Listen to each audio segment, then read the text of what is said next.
এদিন হঠাৎ প্লেনিং নকৰাকৈ আপোনাৰ জীৱনলৈ এনে এজন ব্যক্তি আহিব যিজন ব্যক্তিয়ে আপোনাক প্ৰকৃত অৰ্থত ভাল পোৱাকে শিকাব আপোনাৰ কাষত থাকি আপোনাক পাহৰাই দিব মডাৰ্ণ লাভ ষ্টৰী যেন 2022 চনত বাজি আছে লতাজী আৰু জগজিৎজীৰ গীতৰ কলি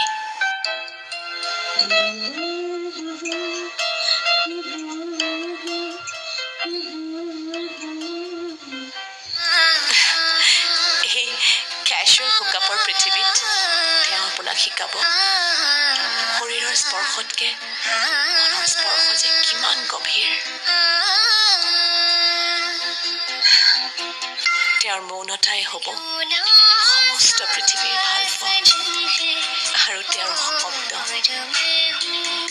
মাজনিশাৰ মৌনতা এদিন আপুনি হঠাৎ এনে এজন ব্যক্তি লগ পাব যিয়ে আপোনাক জোনটোৰ লগত পৰিচয় কৰাই দিব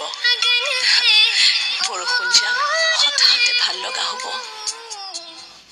আপুনি যেন জীৱনটোত আকৌ এবাৰ জন্ম ল'লে আগতকৈও ধুনীয়া এখন পৃথিৱীত আগতকৈও আপোন লগা এখন পৃথিৱীত এনে ব্যক্তি আপোনাৰ জীৱনৰ মিৰাকল যেন ঈশ্বৰে কৰা এটা ডাঙৰ মেজিক